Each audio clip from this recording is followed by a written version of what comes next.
Bom dia a todos. Vamos começar aqui o nosso Cloud Week. Só confirma para mim, Neymar Luciano, vocês conseguem ver minha tela? Sim, podemos ver. Sim, sim. Legal, então. Então, pessoal, bom dia a todos. Prazer enorme estar aqui com vocês. Uma satisfação imensa fazer esse Cloud Week com vocês. Eu sou o Elber Bernardino. Eu vou moderar aqui esses 3 dias de evento que a gente vai realizar, dia 24, 25 e 26 de novembro, com vocês. Tá? Só já para adiantar, tem um Q&A aqui no Zoom, vocês já podem a qualquer momento enviar a pergunta, que a gente vai estar sempre de olho aqui nessas perguntas para ir respondendo, conversando com vocês durante esses dias de eventos, tudo bem? Então fiquem à vontade para enviar as perguntas, comentários, para a gente fazer um bate-papo bem bacana. Tá? Bom, pessoal, antes de mais nada, eu queria comentar o porquê a T-Systems ela puxou esse Cloud Week para a gente realizar agora no fim do ano. Tá? A gente tem durante esse ano realizado diversas pesquisas de mercado, desenvolvimento de produtos com os nossos parceiros, conversado com diversos clientes e estamos estruturando para o próximo ano um portfólio pensando em tudo isso que a gente tem estudado e tem um monte de conhecimento que a gente adquiriu esse ano que a gente quer compartilhar com vocês. Eu acho que essa é a ideia de verdade, é compartilhar tudo que a gente viu na prática esse ano, o que a gente está entendendo que vai acontecer no ano que vem, né? Quais são as tendências que vai acontecer ano que vem. Então, a ideia aqui é fazer um painel. Tá? A cada dia de evento a gente vai ter convidados sensacionais. Acho que essa é a grande diferença desse evento que a gente fez essa semana. E a gente vai fazer um bate-bola aqui no modelo painel, algumas apresentações, vocês vão enviando pergunta, para a gente fazer algo bem descontraído mesmo. Tá? A gente sabe que tem muito webinar acontecendo. Esse ano foi o ano do webinar, né, do evento digital. Então, quando a gente pensa em 3 dias de evento, é para que eles realmente sejam mais reduzidos o tempo e que eles tenham um conteúdo super dinâmico com vocês, super leve, para que vocês de fato absorvam esse conhecimento e ajudem vocês aí no planejamento que vocês devem estar fazendo para 2021. Tá? Hoje a gente começa esse nosso evento aqui falando um pouquinho de tendências de 2021 e também de nuvem híbrida. Né? Então se fala muito já sobre nuvem híbrida, então a gente trouxe aqui o nosso amigo Luciano, ele vai se apresentar, né, na vez dele, o Neymar também, o nosso parceiro aqui da VMware, vai falar um pouquinho sobre nuvem híbrida também, e o Henrique Berger, que é o nosso head de portfólio, eu vou representar ele hoje por uma situação que aconteceu, mas a gente vai também bater um papo e falar sobre como a T-Systems ela tem visto o mercado esse ano e o que ela tem planejado para o próximo ano. Tá? Já adiantar para vocês, pessoal, que alguns não sabem que esse evento é de 3 dias, amanhã a gente vai falar mais numa pegada de inovação. Tá? Então, a gente vai trazer aqui o Luiz Coimbra, que é o diretor de arquitetura e dados da Cogna. Ele vai trazer um conteúdo super bacana sobre transformação digital, como que a Cogna tem se estruturado para fazer essa transformação. A gente vai trazer também o Ronaldo Oliveira, que ele é da AWS, então a gente relaciona muito inovação com a AWS, ele vai trazer aqui como que a AWS ela se comporta, como que ela enxerga esse mercado de inovação, e o nosso CTO, Leonardo Volkerman, que também vai contar um pouquinho sobre a T-Systems, sobre a Deutsche Telekom nesse assunto. Tá? E a gente fecha na quinta-feira o nosso Cloud Week falando um pouquinho mais sobre Enterprise Workload, né, que é o SAP, é aquele workload mais robusto, aquele ambiente mais robusto. A gente vai trazer o nosso cliente Jim, ele vai contar um pouquinho sobre o que a Etra tem passado, como que ela tem transformado os ambientes SAP e os ambientes Enterprise. A gente traz o Martinho, que é também nosso parceiro da Microsoft, que vai contar um pouquinho sobre o roadmap da Microsoft para atender esse tipo de ambiente, e o nosso head de SAP, de Enterprise Workload aqui da T-Systems, que é o Márcio Miranda. Tá? Então a gente separou em 3 dias, 3 assuntos diferentes, tá? Então fiquem à vontade para voltar amanhã, sejam muito bem-vindos, será uma honra tê-los novamente amanhã aqui com a gente, e na quinta-feira também, para a gente participar desses 3 dias de evento. Tá? Bom, pessoal, começando hoje, Luciano, se quiser já ir puxando a apresentação, mas a gente conversou bastante esse ano realmente foi um ano totalmente diferente, um ano difícil. Eu acho que tanto pessoalmente quanto profissionalmente está todo mundo já pensando em 2021, né? A gente está encerrando esse ano, mas já torcendo para chegar ali 2021 logo, com novas esperanças, novas expectativas, novos planejamentos, porque esse realmente foi um ano bem diferente, né? Bem atípico, e nada como ouvir um especialista em pesquisa de mercado, em inteligência de mercado, o que vocês viram esse ano no Brasil e o que vocês enxergam como tendências para o próximo ano. Acho que essa é a nossa base para a gente começar com essa estrutura, com essa base do que vocês enxergam para o próximo ano, para a gente depois evoluir nas nossas próximas palestras aqui durante o evento. Bom, com você, Luciano. Legal, obrigado pela apresentação. Bom dia, Neymar, bom dia a todos que estão aqui conosco hoje. Eu quero, com esse conteúdo, não só falar dessa transformação que a gente está acelerando nesse momento, mas eu quero também trazer diante dos olhos do pessoal a percepção de que a gente hoje já está rodando, já está fazendo muita coisa num ambiente diferente do que a gente fazia, né? Então, é preciso que a gente dê mais um passo, que a gente avance mais um pouquinho para conseguir tirar desses investimentos, tirar dessa estrutura o máximo possível para alavancar os negócios. Essa diferença, né, de performance, de otimização no consumo da infraestrutura digital pode ser aquele pedacinho que falta para você conseguir ter o melhor resultado, para você conseguir atingir teu objetivo. Então, eu quero falar um pouquinho sobre isso nos próximos minutos. Lembrando, pessoal, quem está conosco aqui hoje, fiquem à vontade para colocar perguntas na caixa de Q&A, né, durante a apresentação. A gente também vai ter um espaço para bater papo no final, mas fiquem à vontade. Acho que todo mundo conhece a IDC. A IDC é uma multinacional de pesquisa e consultoria com mais de 50 anos de história, presença global, em mais de 50 países. Aqui no Brasil, a gente já está há mais de 30 anos, né? Completamos 30 anos agora, sendo uma operação super importante para a América Latina, para entender como a região funciona, como o Brasil funciona, conversar com as empresas localmente e poder trazer informações que sejam realmente relevantes para o mercado local. Eu falei do momento da crise e o que isso está impulsionando, né? Mas eu acho que não é uma situação isolada.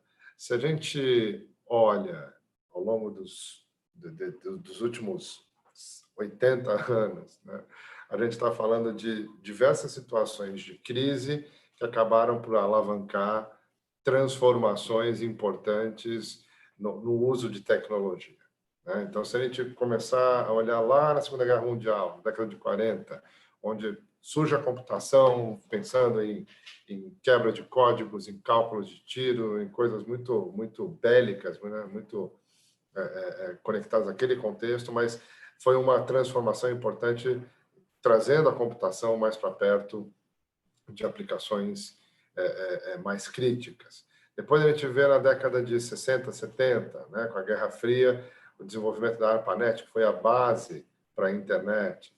Depois a gente vê lá nos anos 90, no início dos anos 2000, a crise das .com, onde a gente vê a internet ganhando relevância como um grande modelo de negócio e o open software entrando também como mais força, né, como opção viável para as organizações. Depois de 2008, 2009, o colapso financeiro, onde a gente viu todo o tema de virtualização acelerando fortemente para corresponder às pressões nos orçamentos de TI e a consolidação de open source com Linux em aplicações e ambientes de missão crítica. E agora, em 2020, a Covid-19, que foi um grande impulsionador para a gente repensar, eu diria não repensar a estratégia de transformação digital, porque eu acho que grande parte das empresas, principalmente as maiores, já tinham uma visão clara do que precisavam transformar, né? Mas de dar um outro ritmo para essa transformação, né? Então, quando a gente observa o que as empresas fizeram nesse período, em termos de antecipar os seus planos, de acelerar iniciativas de colaboração, de movimentação para a nuvem, são coisas que, de certa forma, já estavam ali previstas, mas que tinham um outro ritmo pensado para acontecer, e tiveram que acontecer muito rapidamente, né? O que acabou mostrando uma capacidade das áreas de TI, das organizações, né, de conversar com o negócio, né, uma capacidade que talvez a gente não estava dando tanta atenção ou tanta ênfase quanto deveria, né, essa proximidade com o negócio, entender e viabilizar o que o negócio precisa, né, e também a percepção de como a área de TI é crítica para suportar um ambiente de negócios cada vez mais ligado às tecnologias, né? Hoje é muito difícil a gente pensar em desenvolver qualquer tipo de atividade de negócio que não tenha um suporte de tecnologia efetivo, que viabilize essa atividade, né? Então,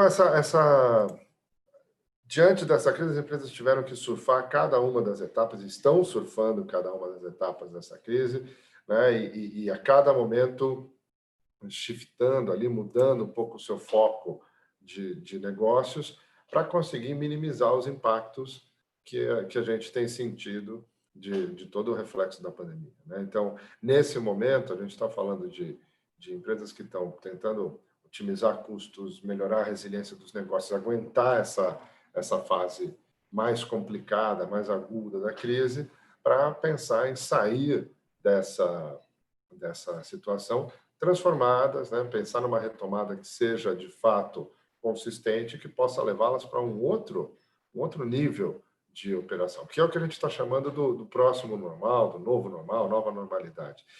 Tem gente que não gosta muito desse termo, porque fala, pô, mas não tem nada de novo aqui, a gente já fazia isso antes, né? Já tinha trabalho remoto, já tinha isso. A questão não é que a gente necessariamente inseriu coisas revolucionárias, mas a forma com que a gente está lidando com essas tecnologias e com a forma de trabalhar e com a forma de se relacionar com clientes e parceiros de negócio que é o novo normal, né? Então, o que a gente está fazendo hoje de evento conectado, de reuniões conectadas, de colaboração num outro nível, de desenvolver negócios mesmo sem ter uma presença física ali, são coisas que a gente acreditava, em alguns casos, que não seriam 100% eficientes, né? E se mostraram eficientes, né? Então, essa transformação está levando a gente para essa nova normalidade, né? Nós vemos uma evolução super importante das empresas aqui no Brasil nessa jornada de recuperação. Se a gente olhar como era a figura em junho, isso aqui foi... A EDC está fazendo mês a mês uma interação com o mercado para entender como é que está o pulso dessa crise, como as empresas estão assimilando. E a gente, comparando aqui os resultados de junho e agora meados de setembro, né, a gente vê que teve uma evolução importante, uma boa parcela de empresas que estavam ali focadas nas etapas de crise e desaceleração, né, ou seja, ainda estavam readequando os negócios, ainda estavam muito trabalhando em cima da questão de continuidade, elas já avançaram para as etapas de desaceleração, de crise, desaceleração, recessão, ou seja, elas já conseguiram se adaptar, estão trabalhando na resiliência em manter as coisas funcionando, mesmo sem aquele fluxo de negócios que elas costumavam ter, ou mesmo ainda se adaptando a novos canais digitais, canais de relacionamento. Então, houve esse avanço.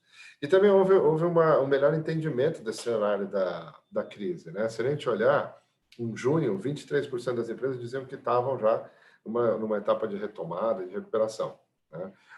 Hoje, a gente está falando de 12%. Mas o que aconteceu, Luciano? Elas andaram para trás? Na verdade, elas entenderam melhor o contexto onde elas estão. E algumas empresas que, por terem conseguido se adequar rapidamente, acharam que estavam já aptas a fazer uma retomada, a acelerar os seus negócios, perceberam que, espera um pouquinho, o ecossistema do qual eu participo ainda não está pronto, né? As empresas parceiras de negócio com as quais eu me relaciono e tal, ainda não voltaram. Então, eu vou precisar ter um ritmo um pouco diferente, eu vou ter que dar um passo para trás para conseguir fazer com que todo esse ecossistema se adeque, né? Então, elas entenderam melhor esse contexto e acabaram se reavaliando, né? Mas, de uma forma ou de outra, é inegável esse avanço nessa jornada de recuperação. E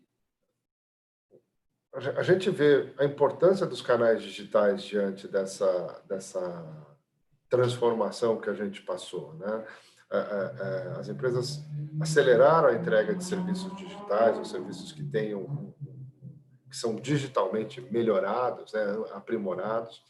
E a nossa perspectiva, conversando com essas empresas, é que 57% das empresas pretendem ter até 1/4 das suas receitas das suas receitas geradas a partir de serviços digitais nos próximos 12 a 24 meses, né? Ou seja, é realmente uma aceleração muito importante dos canais digitais, dessa nova forma de interação com os parceiros de negócio, com o consumidor, né, que vai direcionar, então, esse foco de negócios, né?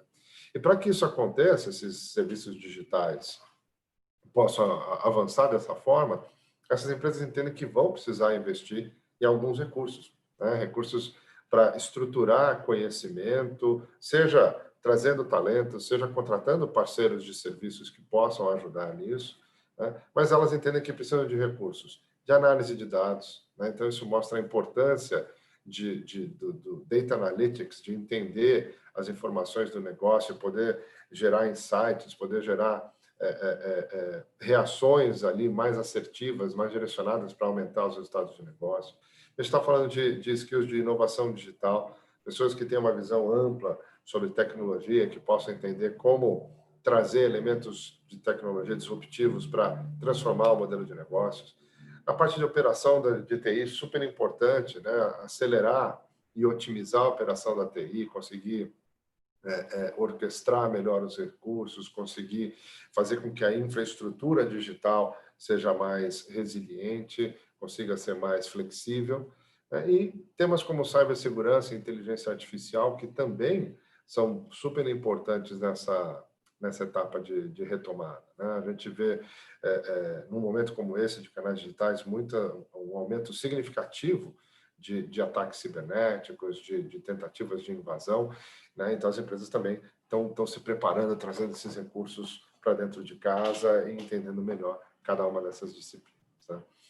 Então, são capacidades que eles entendem que são necessárias para continuar evoluindo nesse sentido, de serviços digitais, de sair fortalecido nessa nova normalidade. E aí, tocando esse ponto da operação da TI, acho que vale a gente comentar um pouquinho sobre o ambiente de TI típico das organizações. A gente fez um estudo super recente sobre a infraestrutura de TI nas empresas, e a gente viu que ainda os ambientes tradicionais, o data center tradicional, rodando on-prem, ele é muito importante para essas organizações. 83% das empresas com quem a gente conversou indicaram que ainda tem uma infraestrutura desse tipo, né? Muitas vezes operada pelo time próprio, algumas vezes operada por um terceiro, mas tem essa estrutura. Só que ela já não está sozinha, né? Se a gente olha aqui, né, a gente já tem 1/3 das empresas que estão usando também nuvem pública, mais 31% que estão usando nuvem privada on-prem, mais 27% que estão usando nuvem privada hospedada num provedor, né? Ou seja, a transição para a nuvem ela está acontecendo, né? A gente hoje já vê esses ambientes rodando, workloads que são críticos, que são importantes para o negócio, e conversando com outros ambientes. E eu acho que esse é o ponto chave dessa percepção, que eu não sei se as empresas estão realmente conseguindo tomar ciência disso, né? Hoje, os ambientes já são híbridos, né? Eles já mesclam diferentes capacidades de infraestrutura, e o multi-cloud é uma realidade dentro desse contexto. Então, dessas empresas que eu mostrei para vocês, só metade delas dependem exclusivamente de infraestrutura tradicional. O resto já tem algum nível de conjugação com nuvem pública, nuvem privada ou ambos, né? Então, já é um ambiente que requer uma atenção para otimizar esses recursos, né? Orquestrar esses recursos a favor de ter essa maior flexibilidade, essa escalabilidade, essa resiliência que um cenário adverso muitas vezes exige. 55% das empresas que usam nuvem pública já estão fazendo isso no modelo multi-cloud, consumindo serviços de infraestrutura, de plataforma, de mais de um provedor. E 48% utilizam algum tipo de nuvem privada, né? No fim, como é que a gente acredita que é a infraestrutura, né, o futuro dessa infraestrutura de TI? Ele é um futuro híbrido, integrado e voltado especificamente para atender o negócio, né? Então, um foco muito grande no que o negócio quer fazer, quais são os objetivos de negócio. E, tipicamente, vai ser uma infraestrutura que, pessoal, eu não estou pensando em proporções, né? É mais uma ideia de conceito, mas uma capa de TI tradicional que ainda vai ser necessária por algum período, porque ela vai suportar os sistemas legados, aqueles workloads que, por algum motivo, não podem ser modernizados, tem uma maior dificuldade para serem adequados a novos modelos de infraestrutura digital. Uma capa de nuvem privada, também muito próxima do núcleo dos negócios, que é direcionada para aqueles workloads que já tiveram algum nível de modernização, que já tem ali, vamos dizer assim, uma certa flexibilidade, que já conseguem escalar, se movimentar de acordo com a necessidade do negócio.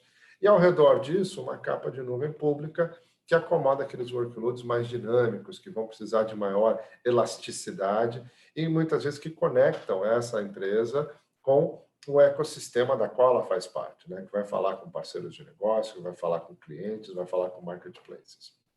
Então, tipicamente, a infraestrutura vai ser assim, conectando esses elementos, né, de forma orquestrada, de forma integrada. E eu acho que vale a gente prestar atenção nesses workloads, né? Hoje, a gente já vê metade das organizações que estão usando nuvem para workloads críticos em produção, né? Ou seja, a fase de experimentação, ok, foi legal, ela aconteceu, a gente moveu algumas coisas, entendeu, agora a gente está avançando para mover workloads, né? Workloads mais robustos, workloads de negócio, por exemplo, né? Levar aquela infraestrutura que suporta o meu sistema de gestão, meu sistema de produção, meu sistema de relacionamento com o cliente, levá-la para um ambiente de nuvem e, com isso, ganhar os benefícios que esse tipo de ambiente gera para o negócio e até para a própria gestão de TI. Por onde que as empresas estão avançando nessa jornada de cloud híbrida? São 4 pontos importantes para a gente comentar aqui, né? Primeiro, o tema de modernização de aplicações. 54% das empresas com que a gente falou, né, estão pensando em modernizar a arquitetura e dar mobilidade para os seus workloads, né? O que dá aí uma flexibilidade importante dentro de um ambiente de cloud híbrida, né, para conseguir levar workloads de acordo com a necessidade do negócio, de acordo com equações de custo, enfim. O segundo ponto, né, estão priorizando também a integração de dados, levar os dados críticos de negócio para ambientes de nuvem, né, e com isso simplificar o acesso a esses dados, conseguir integrar esses dados mais facilmente, a capacidade de analytics, a capacidade de inteligência artificial, que vão gerar benefícios para os negócios. O terceiro ponto, pensar numa questão de gerenciamento e orquestração da infraestrutura como um todo, né? Otimizando o uso dessa infraestrutura, né, e conseguindo ter maior visibilidade e controle. E, ao mesmo tempo, conectando com o quarto item, né, da gestão de custos de nuvem, que também é um tema super importante, né? Ou seja, assegurar a visibilidade daquilo que está sendo consumido em ambiente de nuvem, né, e ter um controle sobre os gastos e poder fazer escolhas sobre esses gastos, né? O que eu vou deixar rodando nessa nuvem, o que eu posso trazer para outra nuvem dentro de casa, o que eu vou, né, para onde eu vou movimentar, né? Então, esses sistemas se conectam, né, entre modernização, integração de dados, orquestração e gestão de custos, eles se conectam, né, para criar um roadmap estratégico para essa evolução em direção ao ambiente de nuvem híbrida nas organizações. Bom, com isso, pessoal, eu quero fazer 3 pontos finais aqui para a gente poder seguir adiante nesse nosso bate-papo aqui nesse evento. Mas são 3 pontos que eu acho que é importante frisar e sedimentar dessa apresentação, desse conteúdo que eu trouxe para vocês até agora, né? Então, o primeiro deles, sem dúvida alguma, o futuro da infra digital ele é híbrido. Então, é importante que cada uma das empresas possa avaliar as suas capacidades, avaliar como que é o uso dessa infraestrutura e estabelecer um roadmap que prioriza a integração e a orquestração desses recursos, né? A gente vai precisar de uma infraestrutura digital flexível, escalável, para continuar transformando os negócios no curto, médio e longo prazo. Segundo ponto, ainda que a gente veja benefícios para a operação assim, de TI mais rapidamente ali percebidos numa estratégia de cloud híbrida, na verdade a gente tem que mirar nas áreas de negócio em como traduzir essa transformação da infraestrutura em impacto e resultados mensuráveis para o negócio. Então, como que essa infraestrutura pode atender melhor a tua área de operações, a tua área de marketing, a tua área de vendas, né? E como isso se traduz em resultados. Essa é a visão que precisa ser colocada nesse planejamento estratégico que vai nortear o roadmap de evolução da infra digital. E o terceiro ponto, né? A gente viu que entre as prioridades nessa jornada para a nuvem, a gente está falando de modernização de aplicações, né? Essa modernização ela visa permitir o consumo mais eficiente dos recursos de nuvem. É claro que muitas empresas estão começando essa jornada levando o workload as is, né? Pega o workload que está rodando aqui, na sua infraestrutura tradicional, e leva para rodar igualzinho na infraestrutura de nuvem. Esse pode ser um passo inicial, e tem sido um passo inicial bastante importante para as empresas, mas principalmente naquelas aplicações de propriedade intelectual da organização, aquela onde há ali um conhecimento, um desenvolvimento específico das empresas, acelerar esse trabalho de modernização, fazer com que essas aplicações tenham as capacidades de elasticidade, de mobilidade, que trazem esse diferencial na hora de serem executadas no ambiente de nuvem híbrida, isso é um pedaço de estratégia super importante e que vai dar maior agilidade para esse negócio. A IDC prevê uma retomada desse tema de modernização de aplicações, que ficou um pouco dormente durante a crise, já agora, em 2021, acompanhando esse movimento de aceleração da digitalização que a gente está vivendo. Pessoal, eu agradeço pela oportunidade de falar, a gente ainda vai bater papo aqui, mas eu deixo aqui meus contatos para quem está nos assistindo e devolvo a bola para o Elber aí. Obrigado, Elber. É isso aí. Ô, Luciano, deixa eu aproveitar e te fazer uma pergunta. Um dos slides ali você comenta que essa transformação digital ela vai necessitar, requisitar skills específicos, né? E isso sempre foi uma dor de cabeça aqui no mercado brasileiro, né? Ter mão de obra qualificada para alguns skills específicos. Isso reforça esse problema ou você acha que o nosso mercado já está mais maduro com esses profissionais, com esses novos conhecimentos? Eu entendo, Elber, que a gente tem ainda uma deficiência muito grande, um gap muito grande de capacidades, né? Em diversas áreas. A gente vê como as empresas têm dificuldade de contratar profissionais de segurança, profissionais de desenvolvimento, profissionais de arquitetura. Isso é algo que tem sido a dor de cabeça da maior parte dos gestores de TI. Por isso que, naquele ponto, quando a gente fala de trazer essas capacidades, né, a gente está cogitando tanto um trabalho de capturar, né, de buscar esses talentos no mercado, que é um trabalho árduo, mas também um trabalho de preparação, de capacitação dos times internos, né, o que algumas empresas têm feito, têm acelerado, né, como estratégia para superar essa dificuldade de encontrar talentos no mercado. E uma outra abordagem que está super importante é transformar isso em serviço, né? Trazer um parceiro de negócios que possa ajudar, né, com conhecimento já e boas práticas de mercado em cada um daqueles temas, né? Então, a gente tem visto ampliação do interesse em serviços gerenciados, né, de forma geral, para ambientes de cloud, para ambientes de segurança. A gente tem visto empresas que estão se destacando na questão de serviços voltados para analytics, para inteligência de dados, para aplicação de inteligência artificial, né? Então, é uma forma também do mercado de suprir essas lacunas, buscando parceiros, conhecimento do mercado para atuar dentro de casa. Não, legal. Eu fiquei com isso na cabeça agora que você apresentou esse slide, e até amanhã a apresentação do Coimbra, na Cogna, ele vai falar bastante sobre isso, né? Como eles têm estruturado essa transformação digital e como é algo longo, né? Não é do dia para a noite que você tem tudo isso estruturado, você inserido no ecossistemas ali de startups, de inovação, com um backbone de dados bem estruturado. Então, as pessoas fazem isso acontecer, né? E a gente tem esse histórico no nosso mercado que é difícil você reter, você contratar talentos com alguns skills específicos, né?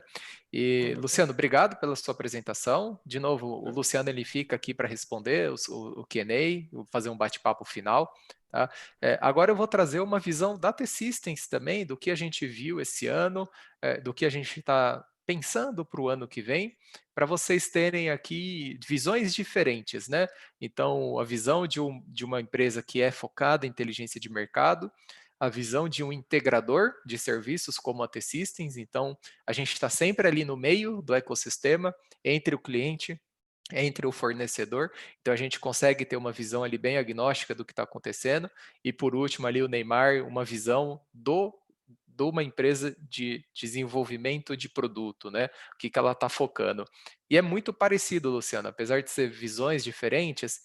Esse ano, no início da pandemia, a T-Systems ela fez um estudo global e ela apresentou esse gráfico que a gente teria os 3 R's ocasionado pela pandemia, né? Num primeiro momento, a gente teria uma resposta, ou seja, imediata, para eu manter meu negócio funcionando, depois eu viria para uma recuperação e, por último, a renovação.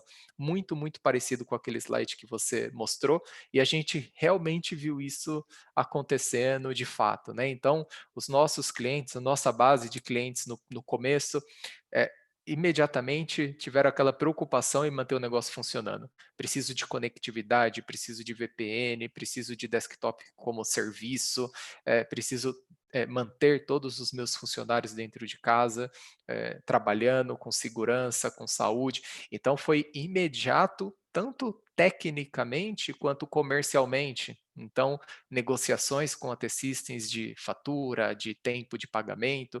Então, a gente viu essa resposta acontecendo e foi um boom no início da pandemia, mas logo na sequência a gente já começou a acompanhar essa recuperação, né? E o que foi essa recuperação na prática, né?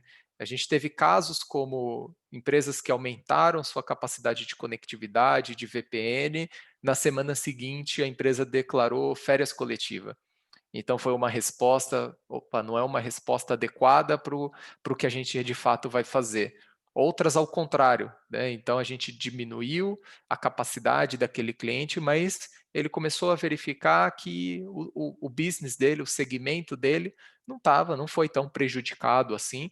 Ele tinha uma expectativa muito mais negativa do que de fato aconteceu, e ele já viu que essa recuperação aconteceu. Então ele já começou a planejar legal, já entendi o meu segmento, já entendi o meu business, o que vai alavancar, o que vai piorar, eu já começo a ter uma recuperação aqui, voltar alguns projetos que eu parei no meio, voltar algumas iniciativas que estavam acontecendo, manter algumas coisas que eu fiz ali no tempo de resposta. Então, desktop virtual, legal, aconteceu bem, vamos manter aqui. E aí, ao mesmo tempo, a gente já vê essa renovação acontecendo, que é o que a gente vai focar muito aqui nesses 3 dias de evento, que voltar, eu não digo nem mudar a estratégia, mas o que eu priorizo, né? Será que aquele projeto que eu tinha de 3 anos de transformação de um ambiente, ele faz sentido agora? Talvez ele fazia sentido no começo de 2020, né? Talvez a empresa ela descobriu formas de receitas diferentes e vale a pena priorizar mais uma solução digital que começou e deu certo e agora precisa focar na escalabilidade dela, começa a pensar muito mais em workload, tinha um planejamento talvez muito focado no dólar, e o dólar é uma realidade totalmente diferente. Então, o que a gente vai fazer para mitigar esse risco do dólar? Como que a gente vai mudar a nossa estratégia? Então, começa aqui a fase de renovação, que é o que estamos nesse momento, final de novembro, né, início de dezembro, planejando ali para a gente investir em 2021. Tá? E aí, quando a gente olha esses 3 Rs, né, o que eu gostaria de destacar, alguns bullets principais que a gente viu esse ano acontecendo e que a gente já tá vendo que está se moldando para 2021. Né? É, quando a gente, e aqui, pessoal, até uma experiência própria, tá? Agora eu vou dar uma experiência pessoal. Quando a gente entra no LinkedIn, blogs, a gente vê essas empresas super modernas utilizando tecnologias super avançadas, mas quando a gente olha para a nossa realidade, a gente vê que a gente ainda tem muitos segmentos, muitas empresas no início da digitalização. Tá? E isso daqui liga muito, Luciano, com aquele slide que você mostra que 80% das empresas ainda tem data center dentro de casa. Né? Então, nós, como provedor de serviços, a gente não pode pensar só em produtos, em ofertas, em serviços de tecnologia, de inteligência artificial e serverless. A gente tem que olhar para esses clientes que estão no início dessa jornada e que ele está começando a sair do seu data center próprio, que ele está na primeira experiência de fazer um outsourcing de TI, que ele está indo para uma jornada para cloud ainda, começando, que ele tem uma governança de TI ainda menos madura do que a prática de mercado. Então, acho que esse ponto é importante para mostrar que se você está nesse momento, você não está sozinho. Pelo contrário, tá? Você está com 80% do mercado brasileiro que ainda tem esse data center rodando dentro de casa e vai ter, e ainda no ano que vem a gente ainda vai ver muitos projetos desse acontecendo. Tá? Mas ao mesmo tempo que a gente vê isso, a gente vê que a característica de um projeto de full outsourcing ou de saída de um data center próprio para uma jornada para cloud, ele é feito muito mais assertivo, com planejamento muito mais por workload. Né? Então, a gente participou de projetos esse ano que o cliente ele tinha tudo dentro de casa, um landscape totalmente depreciado em máquinas antigas, mas quando ele foi fazer a jornada para a cloud, ele pensou: primeiro eu vou para o meu workload SAP para cloud, depois eu vou com o meu workload satélite. Então se faz planejamentos muito mais pensado no workload. Qual que é o workload mais importante? Qual que é o workload que eu vou conseguir medir o ROI com mais facilidade? Então, esse workload eu vou primeiro para a cloud, esse workload eu faço primeiro uma jornada dele e depois eu vou fazendo a movimentação dos outros na sequência. A gente não via isso há um tempo atrás. A gente via que um cliente que ele estava num data center interno, ele fazia um full outsourcing. Full outsourcing de infraestrutura, de serviços gerenciados. E isso é muito interessante. Começar a pensar mais no workload, como que vai ser uma jornada para cada workload meu, antes de eu fazer ao invés de fazer uma estratégia que uma coisa resolve todos os problemas. Né? A gente vê que cada vez isso existe menos. Né? Mas ao mesmo tempo que as empresas elas pensam em estratégia por workload, elas também pensam, eu preciso elevar a minha qualidade da governança. Né? Se eu não vou levar tudo para uma nuvem só, se eu não vou levar todos os meus serviços para um lugar só, como que eu vou manter a qualidade dessas clouds diferentes, ela estando em lugares diferentes? Né? Então, eu preciso melhorar essa minha governança. Eu preciso ter uma visibilidade única. Eu preciso ter uma gestão de custos que seja única. Eu preciso ter um padrão de qualidade de SLA para o meu cliente final que seja único. Ele não precisa saber que eu trabalho num modelo híbrido, que tem algo que ainda está no tradicional, que tem algo que já está na nuvem pública, que tem algo que está numa nuvem privada da T-Systems. Isso precisa ser transparente para o meu cliente final. A qualidade do serviço ela precisa ser a mesma. A governança entre elas precisa ser padronizada. E aí eu encontro os desafios técnicos e os desafios comerciais de eu conseguir manter isso. Então a gente vê que os clientes eles estão pensando muito nisso, muito forte mesmo. Tá? Esse quarto ponto, eu acho bem legal, que a gente já começa a ver RFPs, desenhos de cliente, estratégia, já fazendo um modelo de nuvem híbrida, né? Então, aqui o VMware, o Neymar da VMware daqui a pouco vai explicar para a gente, mas nuvem híbrida, esse ano, se você perguntasse para 3 clientes diferentes, cada um daria uma definição do que é nuvem híbrida, né? E isso é muito perigoso quando você vai desenhar uma estratégia, né? Então, nuvem híbrida, eu posso ter o meu servidor rodando dentro de casa, o meu backup na nuvem, isso já é híbrido. Mas, ao mesmo tempo, eu posso ter um workload super moderno, baseado em Kubernetes, que ele migra de um lado para o outro de forma automatizada, isso também é híbrido. A diferença é a maturidade dessa tecnologia, da modernização da sua aplicação, mas de fato os dois são híbridos, não deixam de ser. Mas a gente já começa a ver empresas fazendo uma estratégia de curto, médio e longo prazo de como que vai ser o landscape híbrido dele, né? Como que eu vou conectar todas as clouds? Como que eu vou manter uma padronização entre todas essas clouds? Qual workload vai estar em cada cloud? Então isso fica bem interessante de você ver, e você vê que as RFPs, os propostas, as conversas que a gente tem com os clientes já tem esses requisitos e esses modelos, tá? Então aqui eu acho que a dica é, se está começando a pensar num planejamento de migrar para a cloud, já vamos definindo como que vai ser o modelo híbrido, tá? E todos os fatores importantes como conectividade, governança, que precisam estar já claros desde o início, como que vai funcionar, para que seja feito o crescimento de uma forma orgânica e que não tenha problemas de crescimento no futuro. Tá? E por último, a gente viu muito esse ano clientes pedindo soluções, ofertas, produtos que resolvam problemas específicos. Né? Então, aqui depende da indústria que você está, do segmento que você está, mas 5, 4, 3, 2, até um ano atrás, uma empresa ela chegava num provedor de serviço e pedia aquela solução única que atende tudo.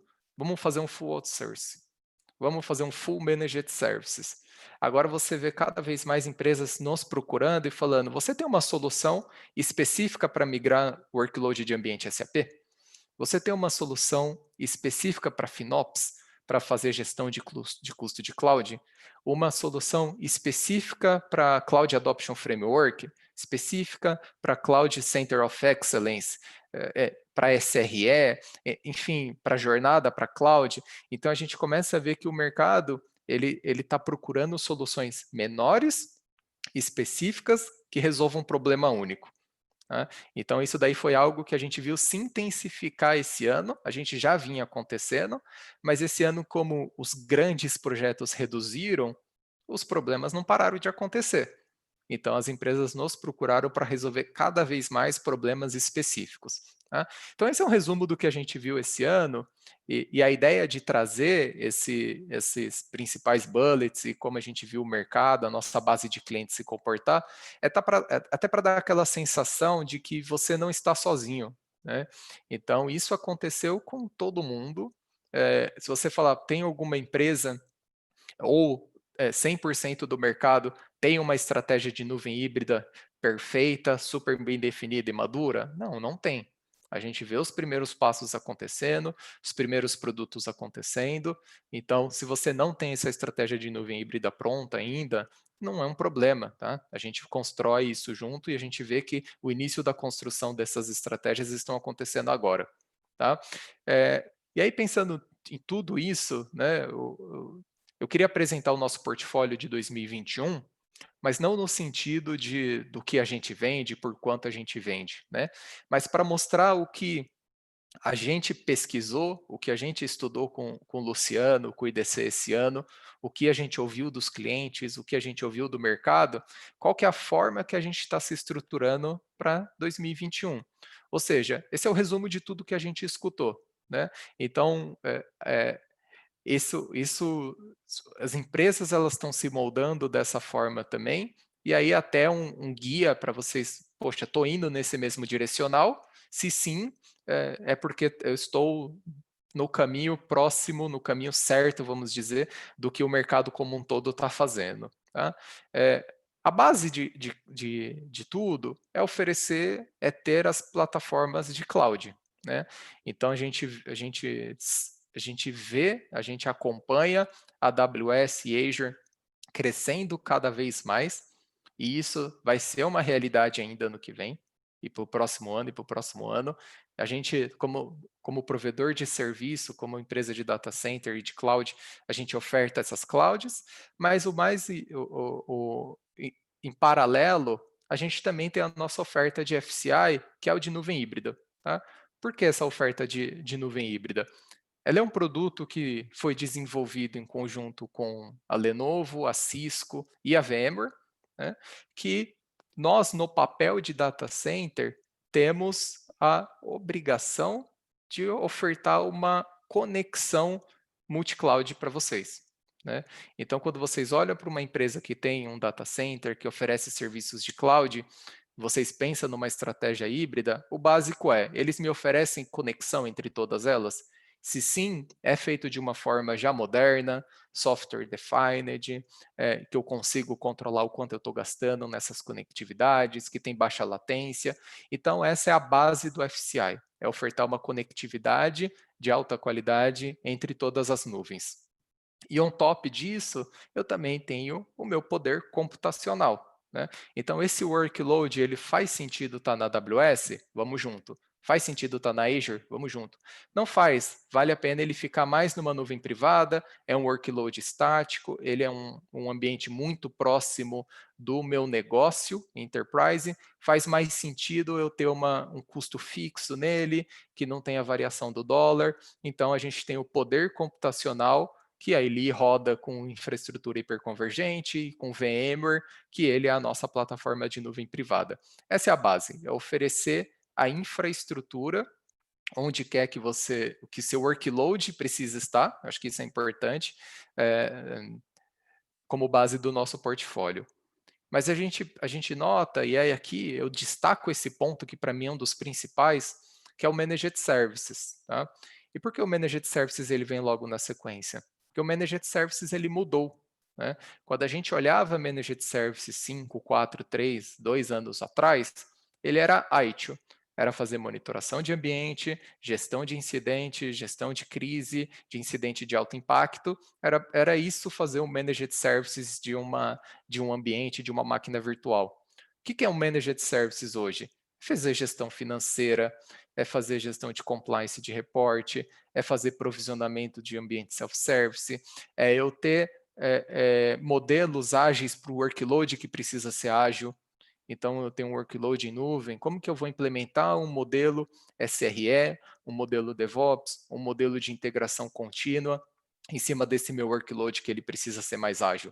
Então, o Managed Services, ele toma uma característica menos ITIL incidente, né, infraestrutura básica, para uma característica mais de agilidade, de eu estar mais próximo do meu negócio, de eu ter um serviço gerenciado mais rápido e que ele acompanhe a necessidade que aquele negócio, que aquele workload ele precisa ter.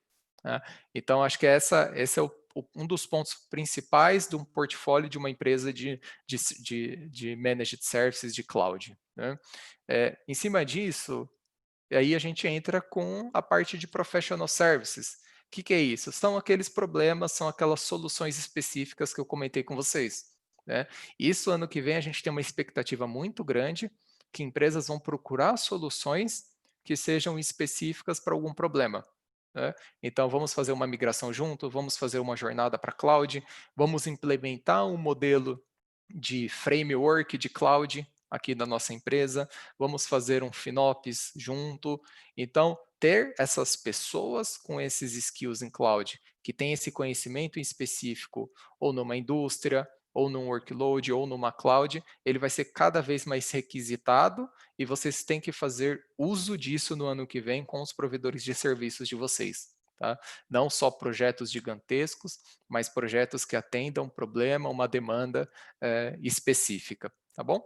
E on top de tudo isso, e por último agora, vem a parte de cibersegurança, né? A gente viu que cibersegurança, ela se intensificou muito no início dessa pandemia, né? A gente ainda está acompanhando para ver se o budget, né, de fato, de um CISO, de um CIO para esse tema, ele deve aumentar ou não, tá? Mas de fato a gente já vê que o comportamento de serviços de segurança tem mudado, né? Então, empresas elas estão procurando menos o CAPEX em cima desse assunto, né? Então, comprar licença, comprar lata, elas já estão procurando mais provedores de serviço que oferece isso no modelo OPEX, né? Num modelo que, independente do que você usa por trás, eu quero que você faça o serviço de segurança para mim, com SLA, com uma qualidade, né? E a mesma movimentação que a gente teve de cloud, né, que ela saiu mais desse modelo de CAPEX, de altos investimentos, para o modelo OPEX, a gente vê acontecendo isso em segurança e a gente acredita que isso intensifica também no próximo ano. Tá? Então, de novo, pessoal, o portfólio é um resumo do que a gente tem visto, do que a gente tem conversado com os clientes e do que a gente entende para 2021. Né? Se você tem alguma preocupação, algum plano que está alinhado com esse portfólio, eu diria que ele está bem alinhado com o que está acontecendo no mercado também. Né? Então, para vocês terem até essa segurança do seu planejamento, ele está seguindo um caminho correto. Tá bom? Eu não sei se todos conhecem a T-Systems aqui, mas assim como o Luciano fez uma breve introdução do IDC, a gente é uma empresa de subsidiária do grupo da Deutsche Telekom, da T-Mobile. No mundo todo, mais de 210 mil colaboradores T-Mobile e 38 mil colaboradores só T-Systems. Né? Aqui no Brasil, a gente já está há mais de 20 anos, com 2 mil colaboradores, presença nacional. Tá? Agora, Neymar, o que eu acho legal, né, é trazer alguém da VMware aqui, para contar para a gente na prática, né, o que funciona, como que funciona essa tal de nuvem híbrida aí, né? Eu repito, a gente se perguntar para 3 clientes diferentes, cada um vai dar uma opinião do que é nuvem híbrida, né? E nada como vocês da VMware falar o que vocês enxergam como nuvem híbrida, o que é isso para vocês, né? Vocês como líder aí de provisão de cloud, contar para a gente um pouquinho o que é esse mundo novo que todo mundo está falando, né? Bom, Neymar, fica à vontade. A bola é com Excelente. você agora. Tá, joia, excelente. Obrigado, Elber. Bom dia a todos. Obrigado pelo espaço aqui no evento da T-Systems. Muito legal participar aqui com vocês. E vou contar aqui, deixa eu compartilhar minha tela. Já vou colocar aqui os slides que eu vou utilizar. Cadê o meu PowerPoint? Whiteboard. Enquanto você projeta aí, Neymar, tem uma pergunta aqui que fizeram, que é que se eu preciso de uma infraestrutura on-premise moderna, exemplo de hiperconvergência, para habilitar a nuvem híbrida. Tá? Isso vai depender da funcionalidade híbrida que você quer alcançar. Tá? Como eu disse, se você tem um servidor dentro de casa que faz backup na nuvem, isso já é considerado híbrido. Tá? Se você quer funcionalidades mais avançadas, como quero movimentar automaticamente o minha VM, né, que está no meu data center on-premise, para quando eu tiver um pico de uso, ao invés de ela crescer aqui, ela cresce na nuvem. Né? Ou eu quero fazer um cluster de Kubernetes, para quando eu tenho uma escalabilidade, agora é Black Friday, aumentou o uso, de vez de escalar no meu data center privado, escalar na nuvem. Dependendo da funcionalidade híbrida que você vai habilitar, aí você vai precisar de uma infraestrutura mais moderna, hiperconvergente, que é software defined, que vai conseguir acompanhar as regras de segurança, de firewall, de inteligência de um lado para o outro, que é o que o Neymar vai comentar agora um pouco mais detalhe, tá? De como que funciona tudo isso, tá? Mas a resposta depende do workload e depende da funcionalidade híbrida que você está procurando. Tá certo. E a resposta acho que vai ficar. Nós vamos tocar aqui vários elementos, né, dessa resposta aqui ao longo da apresentação. Tá? Então, eu vou comentar um pouco com vocês a visão da VMware, a estratégia da VMware nesse contexto de cloud híbrida, de multi-cloud, né? Tendo como pano de fundo o momento atual, a etapa que nós chegamos aqui da pandemia, né? E as soluções, né? Como que a gente enxerga quais seriam as melhores abordagens, estratégias que vocês poderiam adotar, né? Aí tendo, obviamente, a T-System como um grande parceiro da VMware, né? Que habilita a entrega dessas soluções, né? Tanto no data center próprio da T-Systems, como numa situação de nuvem pública, de nuvem híbrida, tá? E aí, Albert, eu gosto normalmente de fazer mais interativo. Se você for detectando alguma pergunta já pontual aí dentro do contexto dos slides, a gente vai respondendo, tá? Tá bom, pode deixar. Esqueci de me apresentar. Então, Neymar Oler, né? Eu sou Cloud Solutions Engineer da VMware e eu trabalho numa unidade de negócios onde nós desenvolvemos e apoiamos as soluções com os provedores de serviços. Tá? Então, é uma abordagem um pouco diferente da VMware, digamos assim, tradicional que vocês conhecem, porque, na verdade, a gente desenvolve junto com a T-Systems as plataformas, as soluções para que a T-Systems leve a solução para o cliente final, seja no data center próprio dela, seja numa nuvem pública, seja no contexto de uma nuvem híbrida. Tá bom? Então, essa é a minha área aqui na VMware, esse é o relacionamento que a gente tem com a T-Systems de longa data. Tá? E, obviamente, com o IDC também, grande parceiro, a VMware é cliente do IDC, utiliza inteligência de mercado aí do IDC, né? E vocês vão ver que não vamos ter grandes surpresas aqui, né? A nossa estratégia vai muito alinhada com o que o Luciano apresentou aqui para a gente e também alinhado, né, com o portfólio da T-Systems, tá bom? Muito bem. Quando a gente fala de nuvem híbrida, né, eu vou comentar primeiro alguns desafios, alguns pontos que nós precisamos ficar atentos, tá? Então, o Luciano, o Elber comentaram, né, ao longo aqui da apresentação, tocaram por cima aqui de alguns desses pontos, né? Então, o primeiro deles é uma questão de inconsistência operacional, tá? O que é isso? Então, nós vimos que ainda, né, 83% dos workloads, eles residem em infraestruturas próprias, infraestruturas privadas e dedicadas. Tá? Esses workloads, né, eles são baseados num formato de VM, de Virtual Machine. Né?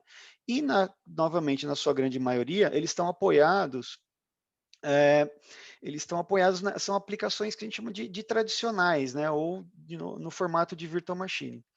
Então, eles ainda não foram, digamos assim, não foram convertidos, não foram transformados em aplicações modernas.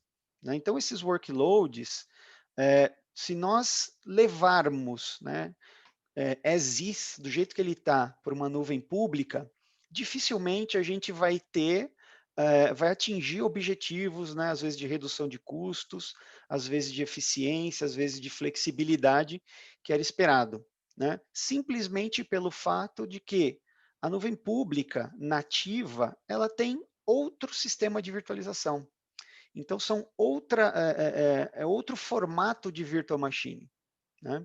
Então, quando a gente entende isso, quer dizer, quando a gente sai, né, aqui da minha nuvem privada e eu levo um workload para uma nuvem pública, né, essa plataforma é diferente. São APIs, são ferramentas, né? Então, o que eu chamo atenção aqui, né, o que a VMware chama muito atenção, é para a gente ficar atento a esses desafios, né, que vão impactar certamente nas operações, né, porque vão exigir skills diferentes, ferramentas diferentes para nós administrarmos e gerenciarmos esses workloads, né? Falamos também, né, uma das perguntas aqui do Elber, ele comentou da dificuldade de pessoas qualificadas, né?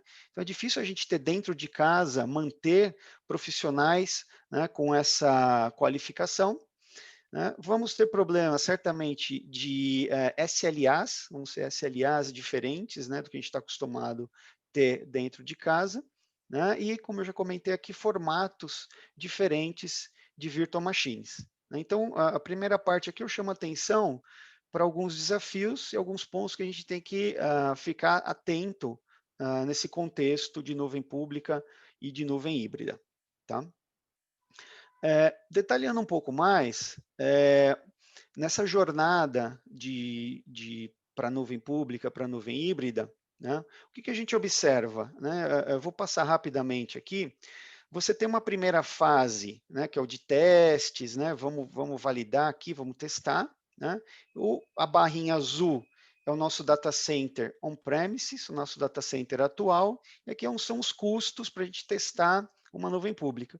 Quando a gente efetivamente começa nessa jornada, né, nós vamos ter aqui uma situação um pouco complicada, né, que é o momento onde eu ainda tenho o meu data center on-premise, eu não consegui evacuar esse data center, eu tenho o meu custo de modernização, de migração das minhas aplicações, tá? E o custo da cloud pública ou da cloud híbrida propriamente dito, né?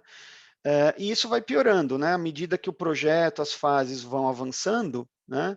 A gente cai numa situação de ter custos dobrados ou triplicados, tá? Então, o problema que a gente observa é que a grande parte dos projetos, eles não conseguem atingir o TCO ou o ROI, tá? Por quê? A migração demora muito mais do que o esperado, tá? O custo do data center on-premises, ele continua por mais tempo, então você continua pagando a conta do seu data center interno, né? E só lá na frente você vai efetivamente começar a otimizar o seu ambiente e ter a utilização ótima e eficiente de um ambiente de cloud. Tá? Então, esses são alguns fatores também para chamar atenção. Outro fator que a gente já observou aqui, né, outro estudo aqui também do IDC, é que 85% dos clientes, né, nessa pesquisa, eles reportaram algum nível de repatriação. Né? O que é a repatriação? É aquele workload que foi para a nuvem pública, né, e por essas razões que estão aqui à direita, eles retornaram para o ambiente on-premise. Tá? Então, entre eles, né, segurança, custo, né, performance, compliance e a complexidade, né, em ordem aqui de decrescente, né, dos fatores que mais impactaram, ou que foram os drivers para que a gente fizesse a repatriação desses workloads. Né? Nossa, Neymar, você só contou coisa ruim aqui, né? Vamos então agora ver de uma perspectiva de estratégia de solução. Como é que a gente trabalha nesse contexto? Então, eu queria compartilhar inicialmente a visão da VMware. Tá? Então, a missão, né, antes da visão, a missão da VMware, né, como companhia, a estratégia que nos direciona é que a VMware seja a infraestrutura para os negócios digitais preparados para qualquer coisa. Tá? Então, ready to any. Tá?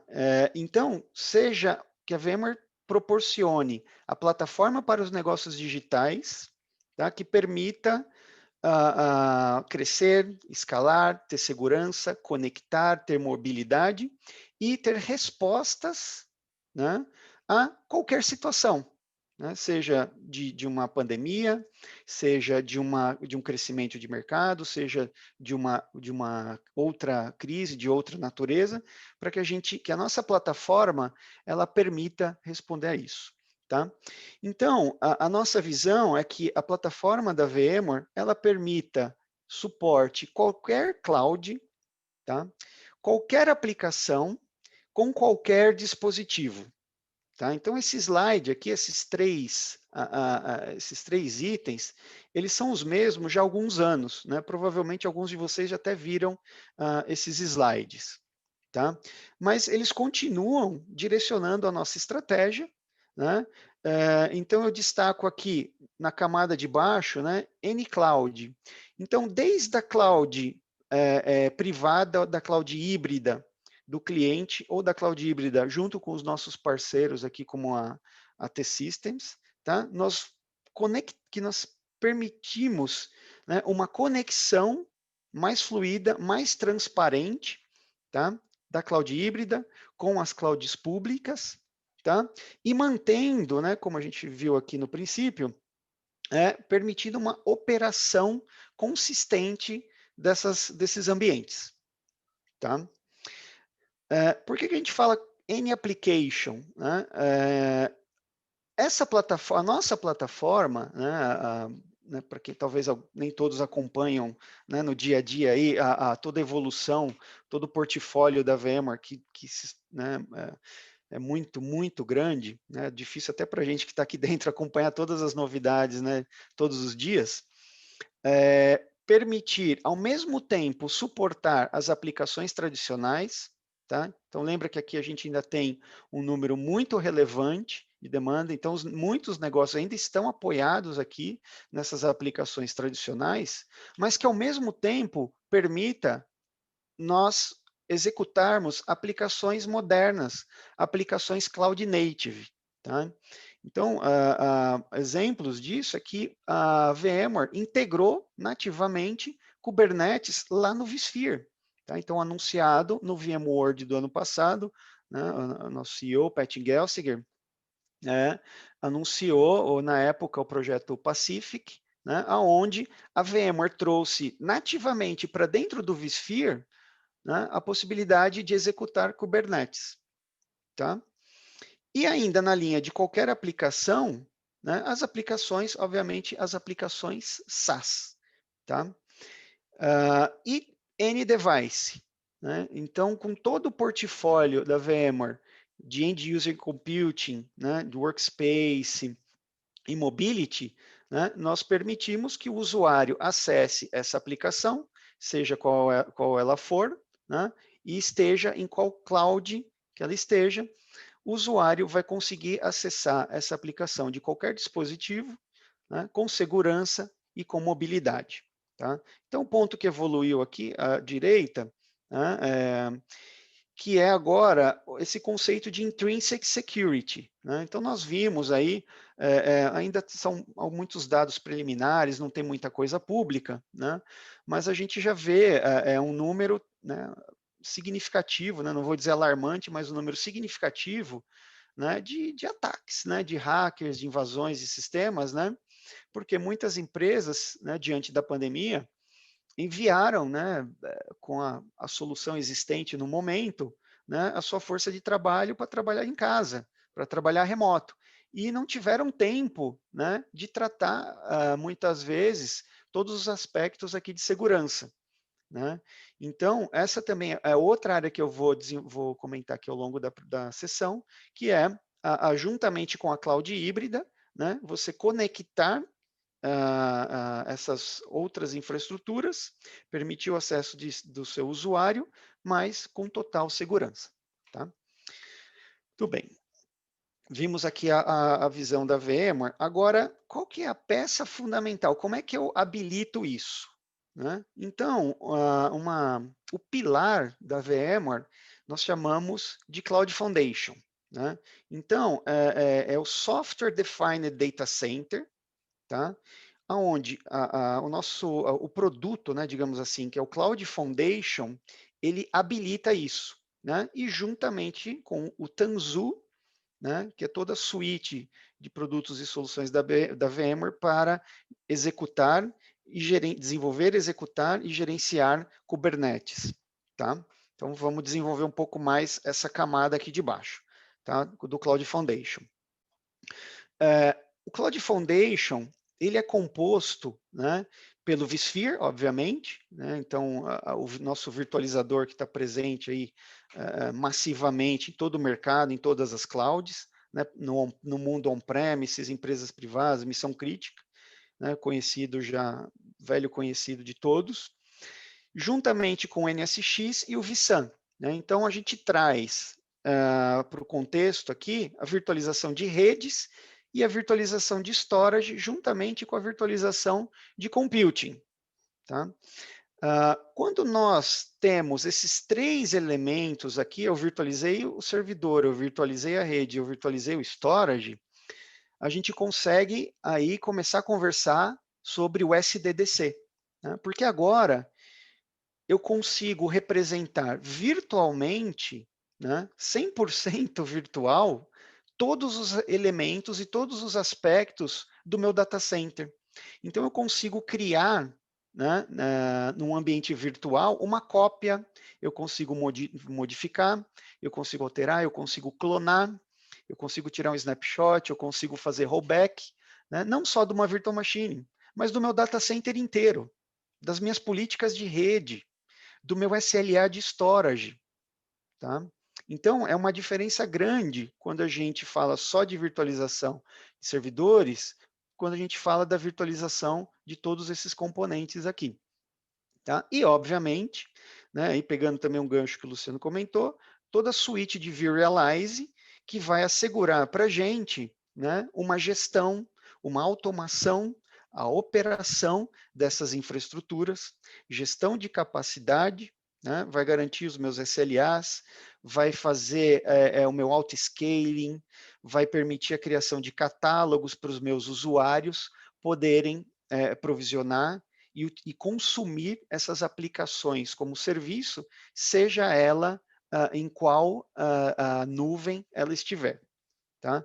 Então, o Cloud Foundation, ele trata, digamos assim, os building blocks dele são esses. Né? E mais recentemente, né, com a incorporação do Tanzu, né, a gente consegue executar nativamente Kubernetes, né, aqui no Cloud Foundation, também pegando carona, né, nos serviços virtualizados de computing, redes e storage. Tá? Então, para o IT Administrator, né, isso aqui ele pode respirar aliviado. Por quê? Porque ele vai conseguir atender a demanda do developer dele ou do líder de uma área de negócios, a necessidade que for, seja de uma aplicação tradicional, seja de uma aplicação moderna. Agora, o administrador de TI, do data center, de infraestrutura, ele consegue atender essa demanda, ele consegue dar elasticidade, ele consegue oferecer o acesso nativo a essa infraestrutura moderna, para que o developer consiga provisionar essas aplicações cloud native, tá, de maneira transparente, seja no data center on-premises, tá, seja no edge, seja com um provedor aqui com a T-System, seja numa cloud pública. Tá? Então, o Tanzu aqui ele traz paz de espírito para o IT Administrator, né, e harmoniza essa relação com os desenvolvedores. Tá bom? Onde é que está o Cloud Foundation? Né? O Cloud Foundation ele está em todos os lugares agora, né, em todas as clouds. Né? Para quem acompanhou, né, os últimos 2, 3 anos da VMware, né, nós aceleramos o desenvolvimimento, né, do Cloud Foundation e das parcerias com as nuvens públicas. Tá? Então, hoje, né, teve a pergunta aí no começo, eu preciso ter uma infraestrutura moderna? Não obrigatoriamente, né, mas você pode. É muito bem-vindo você aproveitar essas ferramentas aqui, ter o Cloud Foundation, ter essas ferramentas de automação e orquestração no seu data center, porque vai te permitir você crescer e você utilizar e você expandir as suas aplicações num contexto de nuvem híbrida e num contexto de nuvem pública. Tá? Então, o Cloud Foundation, ele permeia, né, ele está presente em todos esses provedores. Tá? Então, obviamente, com a T-System, né, nós temos a solução da própria VMware, que é o VMware Cloud on AWS, onde nós temos o serviço o vSphere, o NSX, o vSAN, todos esses componentes sendo executados nativamente nos data centers da AWS. Nós conectamos também serviços nativos, né? Então, também podemos conectar com serviços nativos da AWS, do Azure, do Google, tá? E também temos a presença da plataforma VMware nesses provedores. Tá? Como eu comentei, a evolução é tão rápida, né? Esse slide está faltando alguns aqui. Então, está faltando, por exemplo, a IBM, está faltando o Alibaba, está faltando a Oracle, também são parceiros da VMware que implementaram o Cloud Foundation juntamente com as suas ofertas de nuvem pública. Tá? Putz, que legal. Então, você quer dizer que eu posso conectar a minha infraestrutura interna nativamente com qualquer um desses provedores, eu posso mover os meus workloads, porque agora eles são compatíveis, né? Eu posso fazer um rollback, se eu quiser, né? Em alguma situação, eu homologuei, né? A gente fala muito de SAP, né? A gente sabe como é custoso, quanto exige de infraestrutura para a gente fazer um upgrade de um SAP, né? Às vezes, não vale a pena você ter esse ambiente bolha dentro de casa, você pode ter num provedor fora, né? Seja com a T-System, ou a T-System levando isso através, sendo o seu parceiro, né? O seu trusted advisor, né? Para provisionar e levar as aplicações de vocês para a nuvem pública, tá? Mas você tem agora essa mobilidade. E mais do que isso, vocês têm a garantia de compatibilidade. Por quê? Essencialmente, você tem o vSphere rodando em todos esses ambientes. Tá? E uma vez que você conectou nessa nuvem pública, aí sim você pode usar o melhor do que cada uma tem para oferecer. Tá? Então, a gente pode utilizar, por exemplo, funções, Simple Storage da AWS, nós podemos utilizar as plataformas de desenvolvimento da Microsoft, eu posso conectar lá no Google para utilizar a parte de Analytics, Machine Learning, tá? Posso conectar, utilizar Telco Cloud, VeloCloud, por exemplo, para conectar com o meu Branch Office, com ambientes remotos, tá? Então, o Cloud Foundation, ele permeia em todas essas clouds e ele que habilita essa mobilidade, né, mais transparente e mais segura. Então, voltando à pergunta, né, o que é cloud híbrida? Então, a cloud híbrida é um conceito que permite você manter a consistência das operações, manter a sua consistência no SLA, né, sem a necessidade de conversões obrigatoriamente, né, e poder levar e trazer o seu workload. Né? Então, a gente viu lá muita gente que fez a repatriação, né?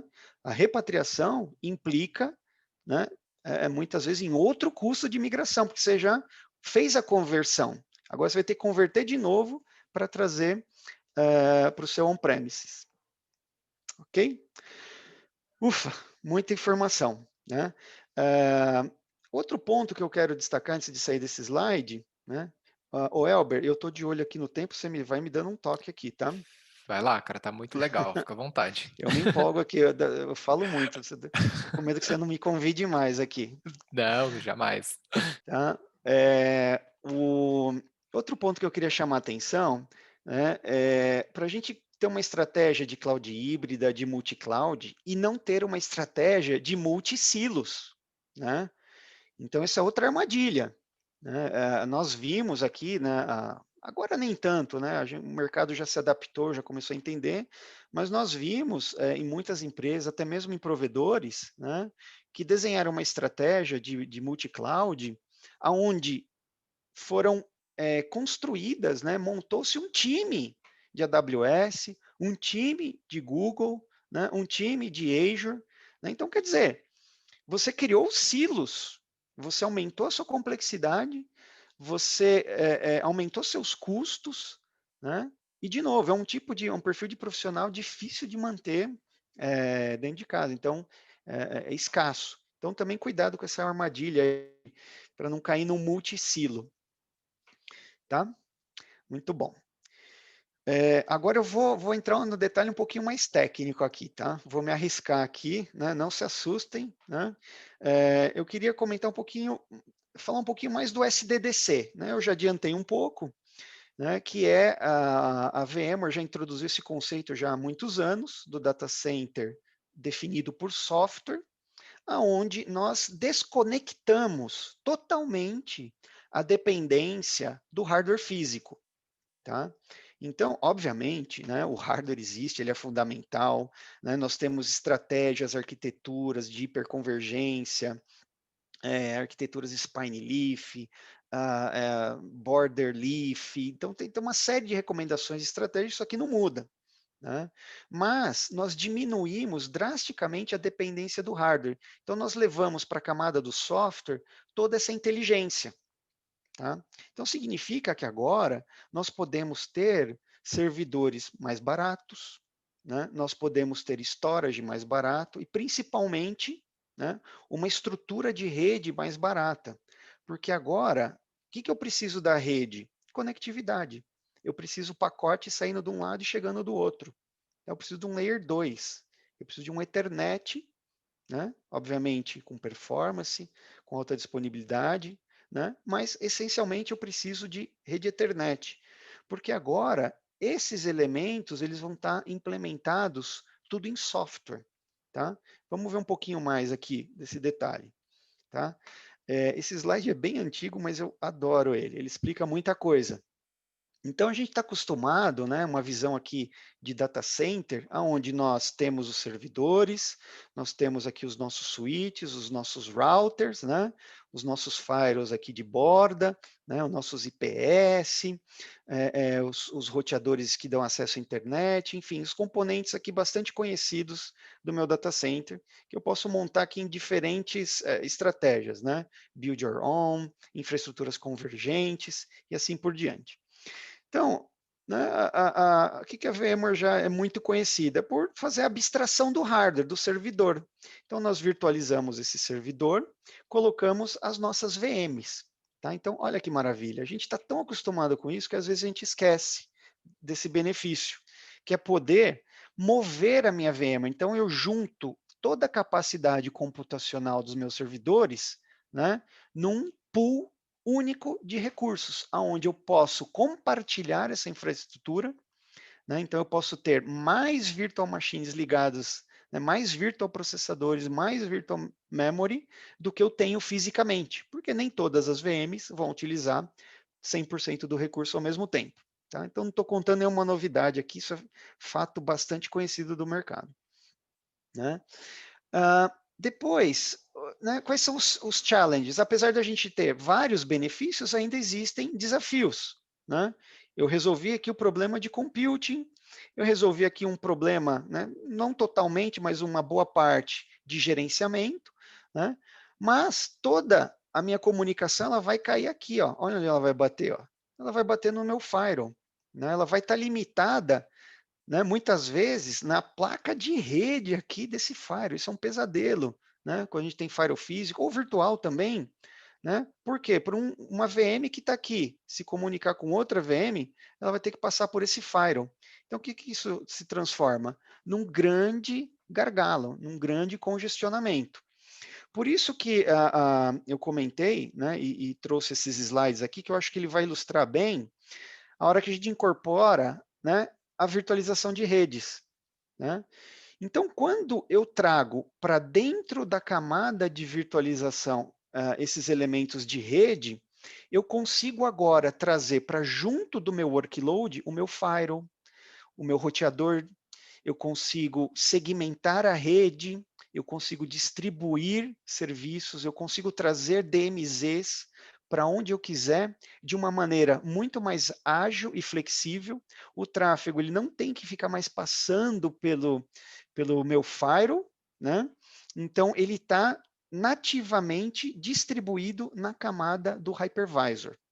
Tá?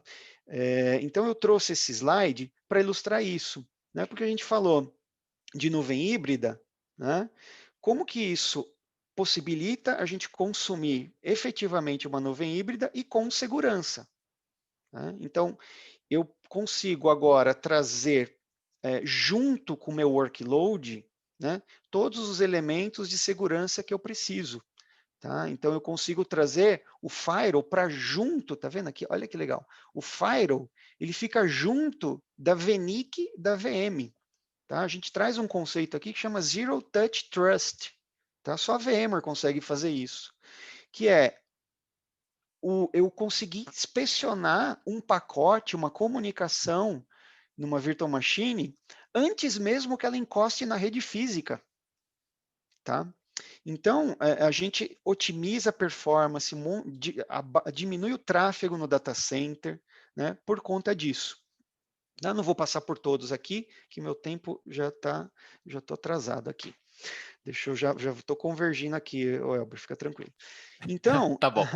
essa parte de segurança, ela é uma peça fundamental. Agora, ela faz parte da minha infraestrutura, né? Permite eu ter muito mais escalabilidade, permite eu fazer isolamento, perdão, né, dos meus workloads, seja por disponibilidade, seja por segurança, né, seja um Business Critical Application, seja PCI, né, o Elber aqui, o pessoal da T-System conhece bem essa história, né, os requisitos aí de PCI, muitos clientes dele têm necessidade de ter essa certificação, né, e é muito caro, porque a gente acabava fazendo toda uma infraestrutura dedicada só por causa do PCI. Não preciso mais fazer isso.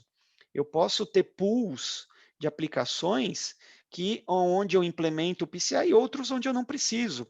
Né? Então, eu consigo isolar essa aplicação tanto no meu data center quanto em outras infraestruturas. Tá? Legal.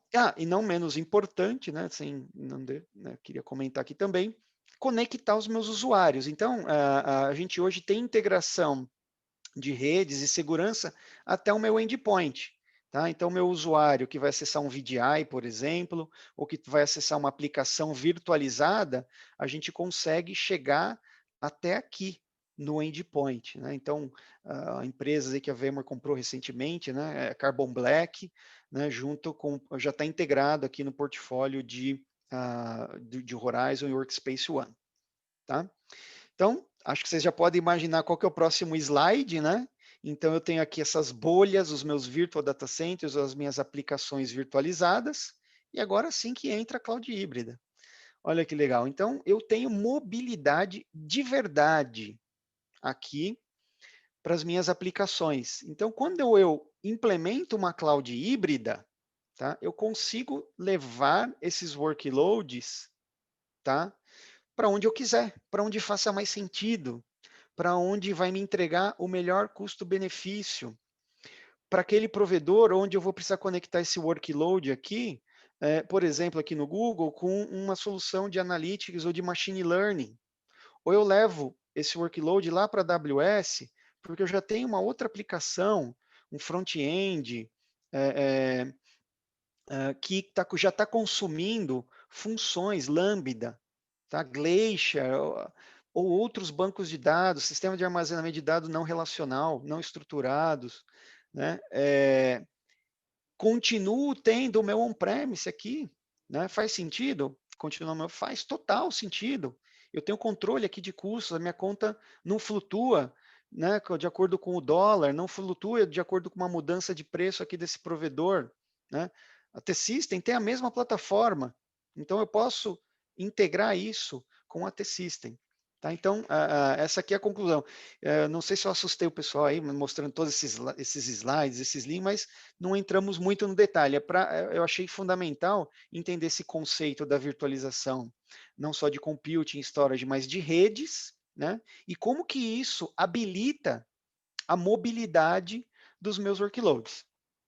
Tá bom? E concluindo, né, só como os pontos principais aqui, ter a integração, né, poder migrar rapidamente. Então, a gente tem ferramentas, por exemplo, o HCX, que eu consigo fazer o lift and shift, né? Em poucas horas eu migro, eu evacuo um data center inteiro e levo ele para um VMware Cloud na AWS, levo ele lá para T-System, levo ele para Microsoft, para o Google, aonde for, tá? Total ou parcial, né?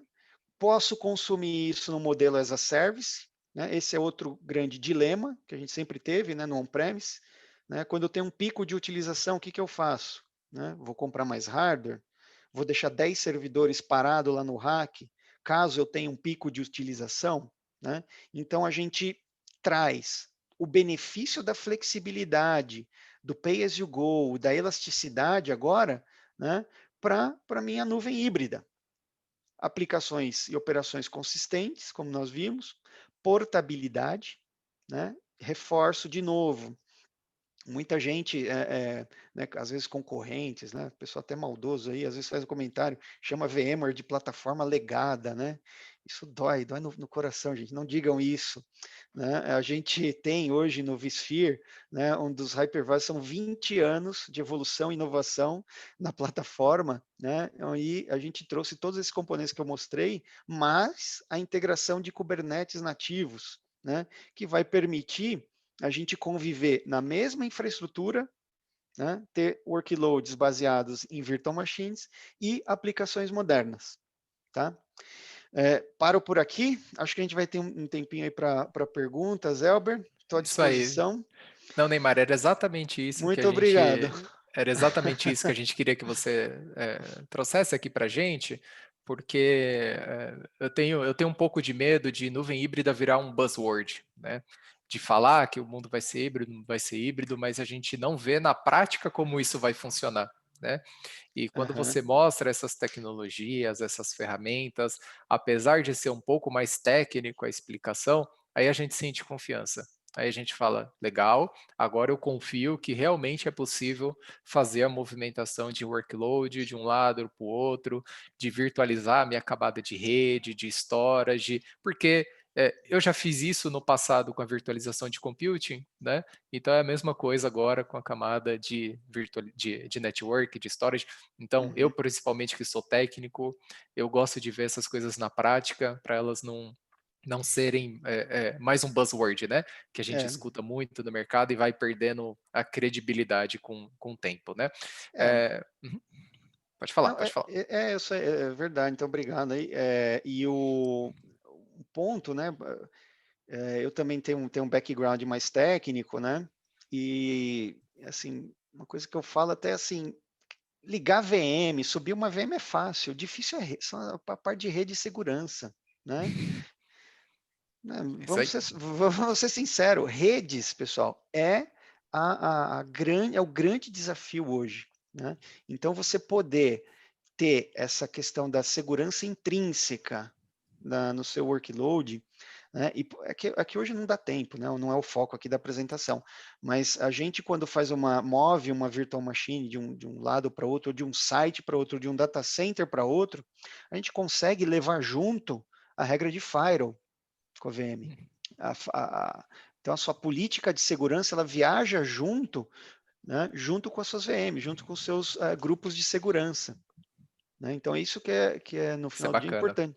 Quem já experimentou, né, por exemplo, na Azure, né, agora evoluiu também, né, mas quem já experimentou na Azure, por exemplo, você definir todas as regras de firewall, ou tentar fazer com que elas fiquem mais ou menos consistentes do que quando você tem no on-premises, né, o Uhum. pessoal que já mexeu com isso está entendendo o que eu estou falando, é bem trabalhoso, né? Uma coisa complexa de você fazer.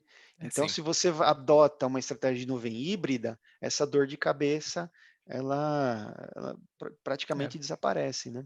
Eu estava comentando exatamente isso semana passada com um cliente que tá desenvolvendo uma estratégia de nuvem híbrida, que a parte de network é onde deve começar o pensamento. É mais difícil de você justificar para o seu business, porque ali é a infraestrutura básica que o cliente final não vê, né?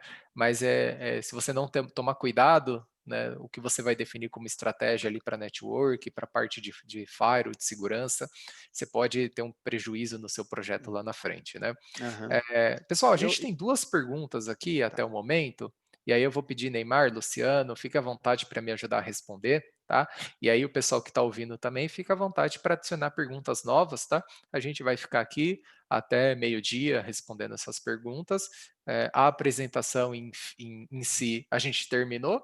Então, esse era o contexto, trazer uma visão de inteligência de mercado, uma visão de um provedor de serviço de TI e uma visão de uma empresa de software, de cloud, o que ela tem desenvolvido de mais moderno para fazer tudo isso acontecer, né? Tudo isso que a gente vê que o mercado quer, alguém tem que fazer isso acontecer e na prática, Aham, e o Neymar trouxe isso aqui para a gente, tá? tá.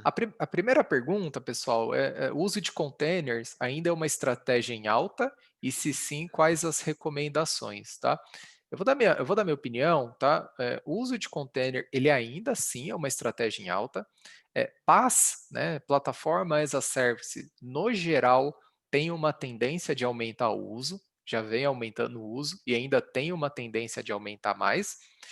E além dos benefícios tradicionais que a gente já conhece do container, né, você absorve a camada de virtualização, você não precisa ficar fazendo update de sistema operacional, de patch.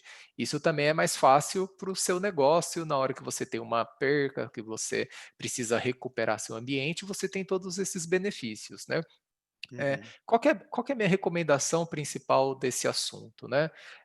Se você não define, se você é Ops, né? Se você aqui é infraestrutura e você não define para sua empresa qual que é a estratégia de nuvem híbrida e que deve ser usado container, por causa que você vai conseguir movimentar seu workload com mais facilidade, você vai conseguir suportar seus ambientes com mais facilidade. Se você não mostra para sua empresa que deve ser desenvolvido em container, para o desenvolvedor, talvez o container não seja tão atrativo. Talvez para o desenvolvedor é mais fácil ele entrar lá na AWS e subir um Elastic Beanstalk e já subir o ambiente lá. Né? Para ele é mais rápido do que aprender a usar Kubernetes, aprender a criar imagem de container. Vai ser mais rápido ele subir uma aplicação lá no Web Apps, num Functions. Só que isso depois pro Ops vai ser difícil para ele pegar esse workload e movimentar de uma cloud para outra. Ele não vai conseguir, talvez, ter todos os benefícios que ele teria se ele já tivesse falado para a empresa qual é o direcional. Então, se você cita para a empresa antes, o direcional é desenvolver em container nessa plataforma, porque eu, como Ops, vou ter a habilidade e a facilidade de migrar de um workload para o outro, o dev ele tende a entender, e por mais que seja mais difícil no momento inicial do que usar um PaaS lá nativo de AWS e de Azure, ele vai entender e ele vai fazer uso. Então, acho que essa é a minha recomendação principal, é que defina a estratégia para usar container e mostre por que usar container para a empresa nos benefícios do Ops também, não só do Dev. Tá? Quer sim, completar, Neymar e Luciano?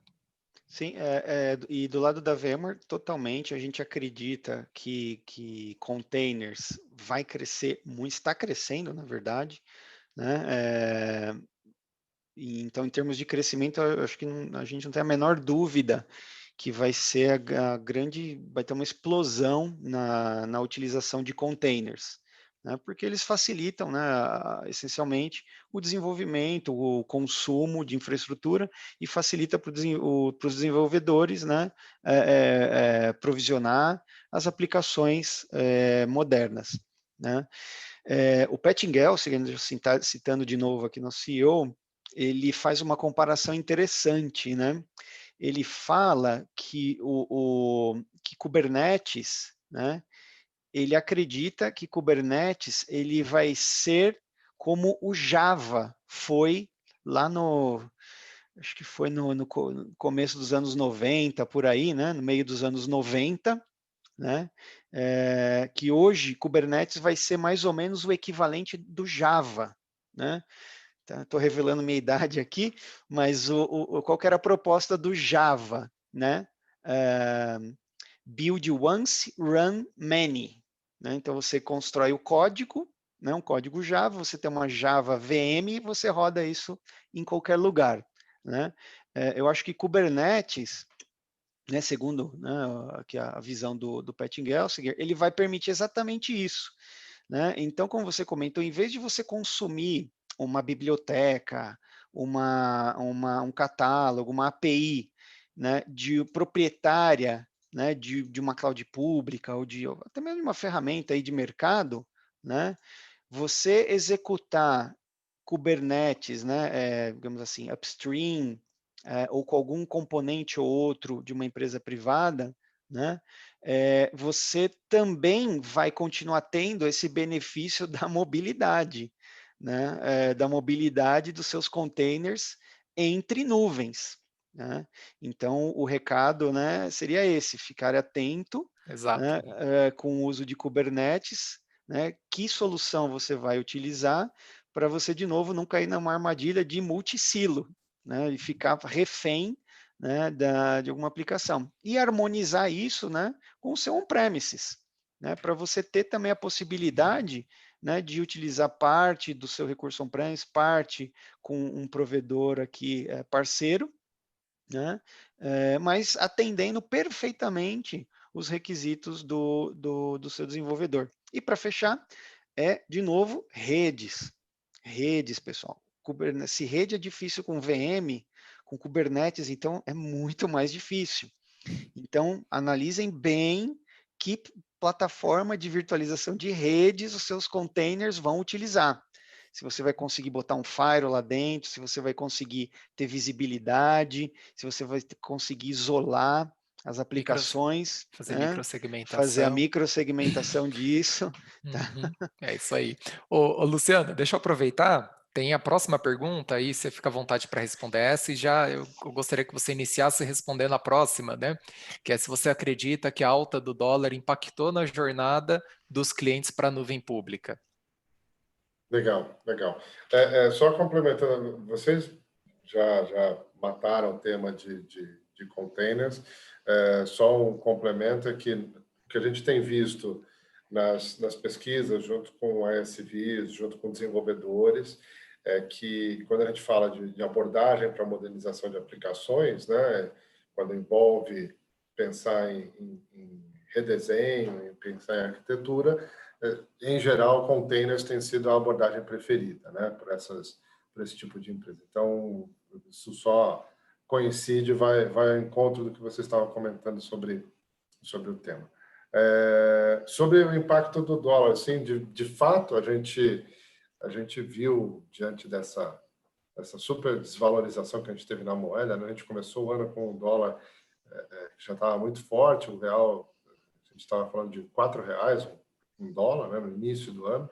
Hoje a gente já está em 5,40, a gente já chegou a estar quase ali em R$ 6. Enfim, isso traz um impacto, porque boa parte desses serviços, ainda que já sejam faturados no Brasil, eles são dolarizados, né? Então, o que a gente pôde ver ao longo dessa pandemia, na verdade, foi uma série vamos dizer, de recursos, né, que os provedores fizeram em conjunto com os seus clientes para conseguir minimizar esse impacto e talvez diluir o impacto ao longo do tempo, né? Então, alguns provedores trabalharam com fixar o dólar nesse momento, né, fazer um hedge, por assim dizer, e deixar para diluir a diferença do dólar nos próximos meses. Alguns renegociaram duração de contrato para poder trazer alguns valores para patamares mais interessantes. Em outros casos teve realmente redução de footprint ou otimização desse footprint para tentar segurar, mas houve um impacto. Tanto que no início do ano nós prevíamos um crescimento para a parte de infraestrutura na nuvem em 2020, muito próximo aí de 39% ano contra ano. E a gente está levando essa previsão agora para algo perto de 28%, 29%. Ainda é um crescimento bastante significativo, né? Se a gente compara com outras tecnologias que já estão por aí. Mas são 10 pontos percentuais, né? que sofrem por toda essa questão de readequação, de repriorização de investimentos e pela questão da moeda, que acaba deixando os serviços proporcionalmente mais caros. Não, legal, Luciano. Até aqui, o Luciano, uma visão com pesquisa, né, com base, mas uma visão minha aqui, T-Systems, né, a gente não sentiu um impacto tão alto, tá? Então, o que a gente sentiu na prática foi clientes procurando algumas soluções mais de FinOps, por exemplo, então, para você fazer uma gestão de custo mais efetiva e que não tenha desperdício, né? Eu acho que os clientes estavam indo para a nuvem, mas estavam indo com uma tranquilidade, né? Então, se eu tenho um desperdício aqui, uma folga, não tem problema. Então, a gente vê que a jornada para a nuvem pública ela continua, só que muito mais procurando a eficiência, né? De fazer o uso do melhor recurso da maneira mais correta possível para que não tenha desperdício nenhum. Então, eu acho que esse é o impacto que a gente sentiu no nosso dia a dia. Mas de desistir de um projeto, talvez de uma migração para a nuvem pública, a gente não viu acontecendo, pelo contrário, a gente viu esses projetos acontecendo sim, tá? E vale lembrar que, apesar de nuvem privada, né, você ou on-premises, você tem um custo fixo e previsível, se você desprender de um CAPEX hoje, né, para fazer uma compra de uma infraestrutura hiperconvergente, ela é atrelada ao dólar. Né? Então, a Uhum. maioria das empresas são globais que provém esse tipo de hardware, então, o CAPEX que você faria hoje é muito mais alto do que um CAPEX que você fez no ano passado. Então, o fator dólar, ele também influencia não só na jornada para a nuvem pública, mas na sua modernização de nuvem privada, on-premises, ele também tem um impacto. É mais Uhum. previsível esse impacto, mas ele existe. Né? Então, eu acho que... O, Uhum, o teu comentário, Albert, é bem importante, porque, de fato, se a gente olha o impacto nos investimentos de infraestrutura tradicional, né, servidores, armazenamento, esse impacto foi muito maior. Né? Então, a gente está falando, quando a gente está falando de mercados como cloud que avançam, né, a parte de infraestrutura tradicional ela retraiu, né, nesse período. Né? E principalmente no caso de computing, né, armazenamento ainda teve alguns elementos que amenizaram esse cenário. Mas na parte de computing, de processamento, foi uma queda bastante importante nesse período. Né? Mas as empresas não estão precisando de computação, não estão precisando de processamento, então, mas recorreram para a cloud e de uma forma muito mais crítica, como você colocou, mais consciente, né? Tentando fazer um uso mais racional possível daqueles ambientes, enxugando da maneira que podiam. Por isso que a gente também vê essa questão de um consumo um pouco mais, vamos dizer, controlado nesse período. Mas, no fim das contas, isso impacta nesse uhum, vamos dizer, essa pressão sobre esse mercado, que continua crescendo, mas foi pressionado também. sim, É. certeza. Do lado da VMware, a gente observou, né, especificamente com relação ao dólar, a gente observou, eu não vou ter dados assim, né, mas assim, empírico, né, muitos provedores, né, capturaram muitos workloads que fizeram a repatriação, né, aquele workload que foi para a nuvem, né, aí o cara tomou um susto lá com a alta do dólar, né, muitas vezes ele não tinha a ferramenta, a condição de otimizar isso, e ele optou por repatriar, mas repatriar não para um on-premise, mas repatriar para um provedor local no Brasil. Né? Então, por exemplo, a T-System, ela consegue, né, obviamente, o investimento no CAPEX, no momento em que ele é executado, ele está sujeito à variação do dólar. Né? Mas depois, o que é toda a camada de managed services, né, o serviço em si, ele está atrelado ao real. Né? Então, muitos clientes, né, acabaram voltando para o on-premise. Esse foi um fator 1. E o fator 2, eu já comentei, né, já foi comentado aqui, foi uma explosão, né, na demanda de soluções de end-user computing, né, mobilidade e segurança. Né? Então, na minha agenda aqui, se eu olho a minha agenda aqui, de cada 4 reuniões, 3 estão relacionadas a provedores, a clientes, né, para alguns projetos estratégicos que a gente trabalha em conjunto, buscando realmente como eu trabalho, como eu habilito esse home office de maneira segura. Não dá para subir VPN para todo mundo, gente. né? Então tem que ter, existe, né? Que tem que ter, existem alternativas melhores, mais eficientes, né? Então não é possível que todos esses usuários que antes trabalhavam na rede interna, né, você manda ele para casa, ele vai continuar tendo que acessar a rede da empresa para depois acessar um serviço, né? Então isso não é sustentável, não é eficiente, né? Então a gente está tendo muita demanda nesse contexto também, não só de VDI, né? Que a gente pensa, trabalho remoto, eu tenho que virtualizar o desktop, né? Pelo contrário, né? Não, nem sempre isso é necessário. O que você precisa garantir é o acesso, que o usuário tenha um acesso seguro à aplicação. Ponto. Né? Então, é isso que você precisa garantir. Se aquele device que ele está usando cumpre com requisitos de segurança, se atende à política da empresa, né? Se ele tem um controle, uma inspeção de malware, de vírus, enfim. Né? Esse é o contexto que a gente observou também. Legal. Bom, pessoal, acabaram aqui as perguntas. A gente tem 5 minutos para encerrar o nosso evento hoje, então deu certinho.